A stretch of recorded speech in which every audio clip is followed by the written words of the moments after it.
Assalamualaikum warahmatullahi wabarakatuh. Selamat datang di Koki MP, Komunitas Kajian Ilmu Manajemen Pendidikan yang dibina oleh Bapak Amri Muhammad, dosen program studi Manajemen Pendidikan Universitas Negeri Jakarta.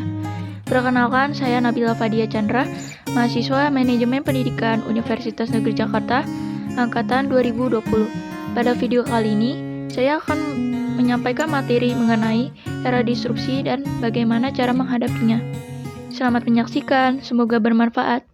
Materi ini bersumber dari book chapter berjudul VUCA, Plus Minus Kepemimpinan Wirausaha Era Disrupsi Digital, karya Az-Zuhri. Saya akan mulai dari apa itu era disrupsi. Era disrupsi adalah era terjadinya perubahan besar-besaran yang disebabkan oleh adanya inovasi yang mengubah sistem dan tatanan bisnis ke taraf yang lebih baru. Fenomena ini pun tentunya didukung karena munculnya teknologi digital yang memudahkan aktivitas masyarakat. Satu sentuhan di layar handphone kini diibaratkan seolah langsung mendapat jutaan informasi di dalamnya. Bisa kita lihat bagaimana perkembangan media online hari ini yang begitu pesat karena mampu menyajikan informasi yang aktual.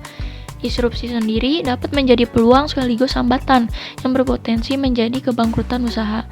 Oleh karena itu, strategi bisnis yang dimiliki oleh seseorang harus lebih inovatif. Para pengusaha juga harus mampu beradaptasi dengan situasi ini, agar mampu bersaing dengan yang lainnya. Chairman August Wicaksono ICIO Community mengatakan bahwa era disrupsi digital menempatkan organisasi dan perusahaan dalam perubahan yang sangat radikal dalam konteks sumber daya manusia dan lingkungan kerja serta industri secara menyeluruh. Hal ini menjadi suatu tantangan yang serius bagi para pemimpin wirausaha dalam mengembangkan bisnisnya. Lalu, bagaimana cara menghadapi era disrupsi? Cara menghadapi era disrupsi yang pertama adalah melakukan trend watching, yaitu kegiatan dalam memantau perubahan tren dalam lingkungan bisnis. Dengan selalu memantau lingkungan, maka bisnis akan selalu mengetahui perubahan-perubahan yang sedang dan akan terjadi, sehingga gejala-gejala timbulnya disrupsi akan terdeteksi secara dini. Sementara itu, beberapa komponen yang harus dipantau adalah tren teknologi digital, ekonomi, budaya, politik, dan lingkungan alam. Informasi yang berasal dari trend watching ini nantinya bisa digunakan untuk terus melakukan adaptasi sekaligus antisipasi. Dengan demikian, efek dari disrupsi bisa diminimalkan atau bahkan bisa jadi agent of disruption, yaitu pelaku bisnis yang menjadi pionir dalam disrupsi. Lalu, cara menghadapi era disrupsi selanjutnya adalah melakukan riset. Agar trend watching yang dilakukan hasilnya dapat lebih meyakinkan, maka harus dilakukan dengan pendekatan riset. Karena dengan riset, informasi yang didapat bisa dipertanggungjawabkan mengenai kesahihan dan keabsahannya. Oleh karena itu, bisnis di era ini harus memiliki fungsi riset yang biasa dinamakan research and development. Langkah selanjutnya untuk menjadi salah satu agen disrupsi adalah dengan melakukan berbagai inovasi.